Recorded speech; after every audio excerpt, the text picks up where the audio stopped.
I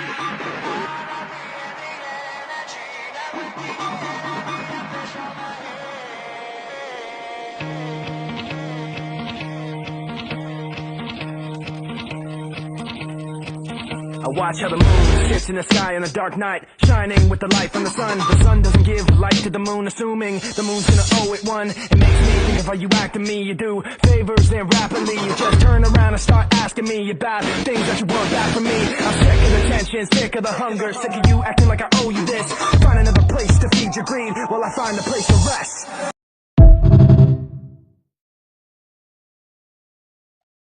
Good evening, music reviewers. It's your host, Juddy D, coming at you with Draven Crow. And we got a little album for you today. I think we discussed it in the last one. We were going to be doing Linkin Park, Reanimation. Reanimation. That's we'll go through that, but yeah, how you doing this evening? I know I'll just start right in with asking you, when was the first time you heard this album? Kind of, how did this come to be where we brought it to the review? Yeah, so the Draven Crow over here.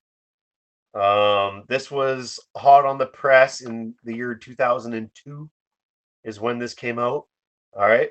I just graduated high school and Linkin Park's first album came out, The Hybrid Theory, and then boom, this came out like a year later.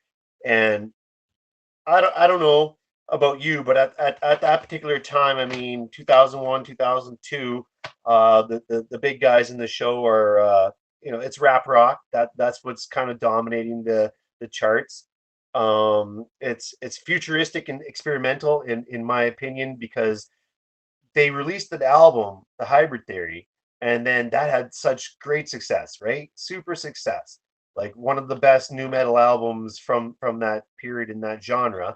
And then they're like, no, let's go ahead and take that and reimagine it, which is the whole name of Reanimation. It's like bringing something back from the dead. That's the idea you're trying to get in your head. It's reanimation. And they take every song that you love. If you're a Linkin Park guy and you love The Hybrid Theory and you haven't heard this because maybe it was just like, oh, it's just another remix album or something like that, or whatever the case is, there is literally like nearly 20 different artists that participate on this album with these remixes. And I find it just amazing that they could take an album, reimagine it, and put it out the next year and have it had tons of commercial success. And I find some of these versions better than the ones off The Hybrid Theory. So 2002, I'm a young guy. I'm listening to Limp Bizkit. I'm listening to Korn. I'm listening to Slipknot. I'm listening to all this cool stuff in the early 2000s.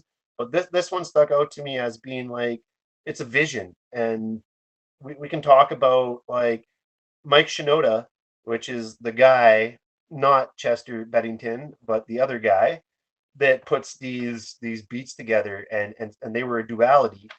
And really, this album is a duality. It's like a version in the universe where Hybrid Theory came out, and it was mostly rap rock, fusion, like just this whole other dimension. And I love it, man.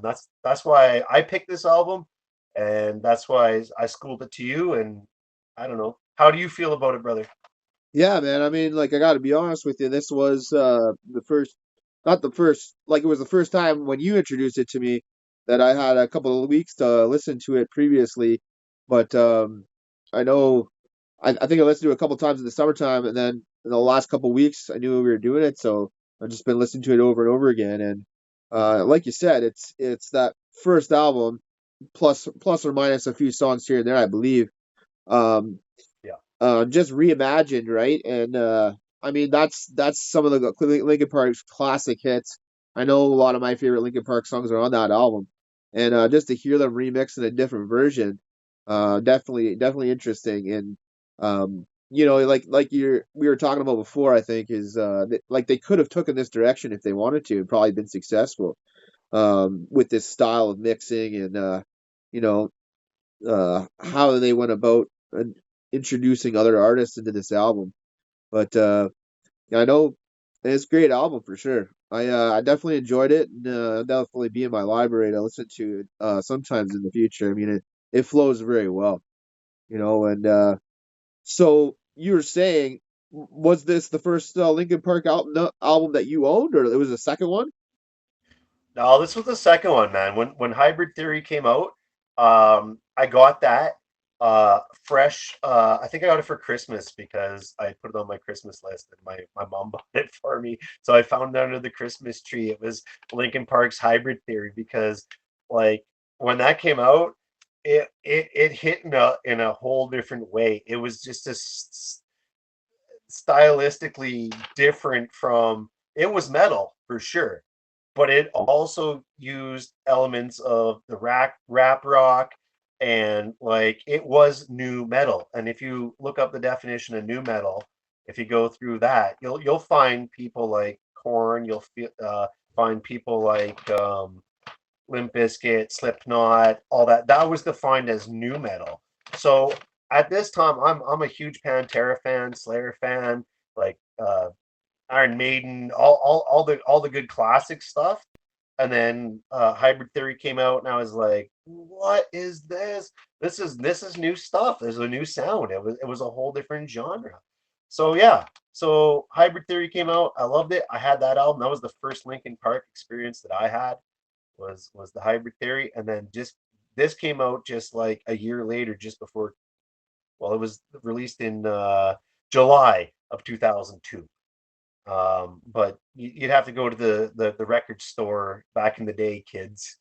You'd have to go to the record store and like purchase it. Yeah. And I didn't have $20 as a kid to buy an album, so I put it on my Christmas list. And my mom bought it that Christmas, so I had to wait. I heard songs off it, obviously. I just didn't own the physical copy, and I just thought it was flipping amazing. Like I don't know, it was produced by Mike Shinoda and Mark Stent. It's the fourth best-selling remix album of all time. There is no remix album that sold more other than the three ahead of it. So That's it interesting. takes their original album and remixes it. So there was only three more ahead of it of all time in history of recording that a remix album sold more than the original copy, and this is one of those cases. Mike Shinoda produced it with his buddy. It debuted number 2 on the Billboard Top 200, and it stayed there for 33 straight weeks, bro. What? On the Top 200. Yeah, very, very cool. They sold over 270,000 copies, which is in the first week. In a week, they sold 270,000 copies. Worldwide, it's over. I want to say it's over 2 million, but this is an old stat, so probably way more than 2 million copies sold. Um, yeah, it actually it was like it was a sensation for sure. Linkin Park was huge when they released the Hybrid Theory. Then they did this, and then Meteora came out after, which was super successful as well. But yeah, so those are some things for you that I understand. But yeah, just the a collection of it, like everybody that collaborated on the album. But what do you think about this as like a rap hip hop album? What do you think? Oh, it's heavy into the hip hop more, I would say, than the rock. So, like, if you're looking for a good remix that's heavily driven with the lyrics, I know that there's uh other songs where it's the people that are features have their own lyrics, right? So it's basically like adding to what's already there and making it more interesting a little bit in that kind of a way, right? Go ahead. Oh no, I agree with you 100%. I think this is oh, again the duality. The Hybrid Theory is a one-off, just genius album that came out at the right time. Rap, hip hop, all that stuff, beautiful. Tied in with the Limp Bizkits and the Corns and everything that was coming out at the time, beautiful. But this says I'm gonna take like you were saying earlier, and we talked about earlier, if they would have took this direction and just made another album just like this with all the collaborations and the hip hop and the everything that they did on the Reanimation. Oh man, I don't know where their ceiling could have been, but for me it would have been great. This is a one off, like we always talk about. This is a Right, one off album right. for sure. And it Because when Meteoric comes out, it's totally different from this. It's totally different. This is a one off. This is a but it's the one off is a duality from an album that they already made, which is kind of neat too. It's like they put out one album, but they got two albums out of it, and people like either one. Like there's I would say that I like this more than the Hybrid Theory just because it's got such uh that's interesting. it's so different. It's so different, man. So I would say that's probably argumentable, like about that being like that could be your favorite Linkin Park album. Am I correct or what? Yeah, I'm gonna put it down and say this is my favorite Linkin Park album. We talk about this from time to time and place, where you were, how old you were, what you were doing at the time, and this one just it knocks it out of the park for me. Just being like, if you can take one album and make it another album that's totally different but the same, that's genius in my opinion. Totally genius. But Okay. I don't know. You could probably talk about some of your favorite tracks maybe Yeah, off yeah. this. I think we were just gonna get into that. The favorite Yeah, tracks. let's get Yeah, into it. that's great. I know. Points of authority right off the bat hits pretty hard. Um, Oh, you know, pushing me away. Place for my head. I always love that song. That's one of my favorite songs on Hybrid Theory. So to hear that one remixed, I know I did a couple time lapses to that one. That's what I made the intro from. Just because that one was always one of my favorites. And Paper Cut. Uh, yeah, what I do like, and I'll share it right now because the opening, if you notice the opening intro, um basically is the last song. So it's almost like it ties itself together. I love albums that do that. It's very rare for an album to do that. I think there was only one other album that we covered. I think it was that Trivium album, where basically you start at the same point as to where you're gonna end, and that just makes a nice. You can tell it's themed like you say. It's got a sound that carries it through till the end. That's very similar. That it's not everywhere. It is everywhere, but it has a common sound throughout the album to make it like you know full storybook. yeah. It seems like if you start from the end and the end is the beginning, but the beginning is the end, That's it. it made sure that those people were thinking about the album, right? That's right. Like, well, let's tie it from the second it starts to the second it ends, and then if you put it on a loop, you're just in a whole world that these guys were coming from for sure. So what Chester is one of my favorite vocalists from the early 2000s. Just so iconic and awesome for sure. on your So CD player, you throw the CD in, and then you don't yeah, push. Well, you push play, and then there's another button that says repeat, so you can keep yeah, repeating that CD that's over, it. and it'll play again. It'll start over again. You're like, yeah, Love it. Not too often those buttons get pushed though. no, no, Like that's right. That's right. yeah, we've talked about albums that you can just put on, and I hate to use our phrase word here or our little catchphrase, but top to bottom, front to back, inside out, left to right. Here we are. One of those albums, and you weren't like too fancy on this. You didn't buy it when it came out, or you never had it. Well, that's what's funny about it. I don't think I was aware of it. Like I knew about the Linkin Park Jay-Z album, right? I don't Oh know. yeah, You recall that one, right? So yeah. I owned the Hybrid Theory, and I had the Meteor. When that came out, I went and bought that one because I heard one or two tracks off that, and I was like, oh yeah, this sounds like a banger.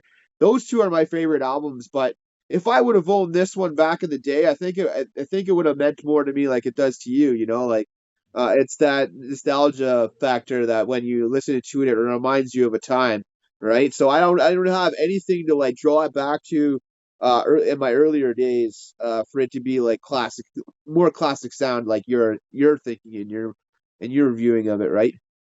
Yeah, no, that's fair. That's the great thing about music. I talk about it all the time. You reference it. It's time and place. Like when you bring up albums and we review them, and it's like, you're telling me about when you were, this age or doing that or where it came from. It's a personal thing. And the great thing about music is it's subjective. It's for everybody. We're just two dudes talking about music, and this one hit hard for me. I really liked this album. I thought it was fantastic. Like there's so many guys on this list, like the guys that added the tracks for the remix. Like I could go through like 20 different guys, but I'm not going to do that. But if you're interested in new metal from the early 2000s, if you're familiar with the Limp Bizkits, the Corns, the Slipknots, and whatnot, this is an album that you should put on and check it out because you might like the remixes a little more than the originals, which is what I find in some of these cases. Like my favorite tracks off Yeah. this is uh, the Forgotten or Forgetting. Uh, Pushing Me Away is a beautiful thing. Place for My Head is just an absolute banger. Paper Cut, I think, is probably my favorite off the entire thing. That Paper Cut remix. One Step Crawling at the end of the album. It's the 20th track. It has Aaron Lewis from a little band that you might know. That crawling version is just so deep and dark and haunting and I love it. It's beautiful. There's videos for these songs too, right? Like Cure for the Itch has a video you can watch. It's got some cool breakdancing and stuff in there. And then that line from the song, he wishes that this crumpled up paper can be perfect again, from the top to the bottom, bottom to top. Yeah. Anyways, that line that's cerebral. It's beautiful. Wishing that a crumpled up paper could be perfect again. It means a lot to me because I was going through some stuff when this came out, and it got me through. And Chester obviously went through some stuff, and Linkin Park didn't. It wasn't the same after this album. I mean, Meteora, like you're talking about, is pretty good too, but after that, I think things went a little bit sideways for this band. But for this review, I love it. I love it. I think it's so artistic and it's almost like have you heard that band Gorillaz before? Yeah. Oh You yeah. know? Oh yeah. Yeah, they're pretty cool. Yeah. And it has this kind of feel like when you watch they made the videos for the songs, and it was like at the very birth of CGI. Like you watch these, it's very crude and it doesn't look very good. But these guys were like, "Oh, we're gonna use this technology and make a video about it." Like I don't know. I think it's genius in my opinion. Yeah. Go ahead, Yeah. after you. No, no, I think they probably were using some technology in this one that was newer stuff. I mean, back then you didn't hear that type of stuff, like maybe a little bit, but um nowadays, I mean, there's so much out there. Like the techno scene has just exploded really, and there's tons of different things that people do nowadays, right? But at that time, that was a pretty well mixed album for sure. Um, I don't know. Is there anything you want to lay down for info before we do a rating, or do you want to do a rating after? Well, like last time, son, I guess we better do the rating first. Oh, what?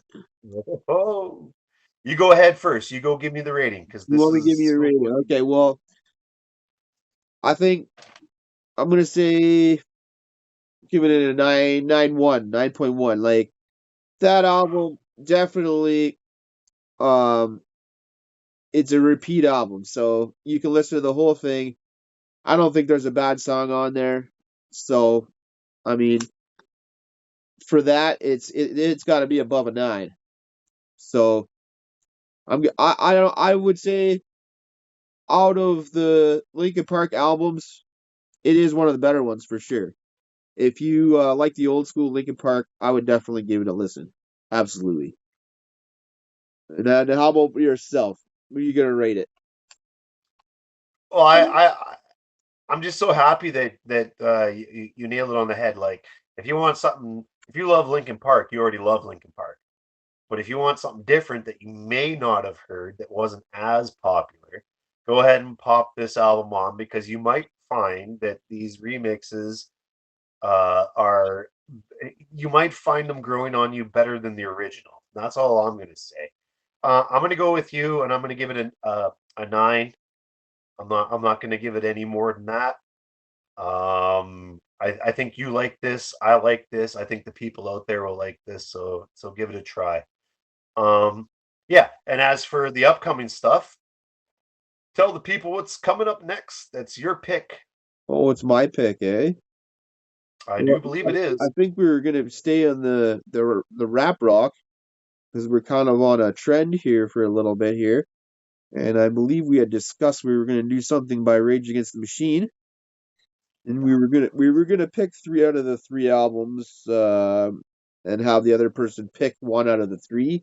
But I think we both decided we were gonna go with the debut album. Am I correct? Yes, Okay. So all the viewers we out have decided. Yes, all the viewers out there, if you want to listen in for the next album, if you're not familiar with, or maybe you just want to pull it back out of the library if you're somewhat of a Rage Against the Machine fan or have never heard, then feel free to listen and tune into our review when it comes out. Anything more to say, Crow? Yeah, the crow says thank you again for everybody subscribing. Looks like we're up to 13. Our last video hit our high mark. We're at like 82 views or something of the sorts, and 88 whatnot. views. So 88 views. how much? 88 views. 88 views. Okay, super cool. 13 subs and 88 views. Guys, we appreciate it. We're just two dudes talking about music, and we really appreciate you guys tuning in. So watch for our next video. God bless and have a good night. Look at that.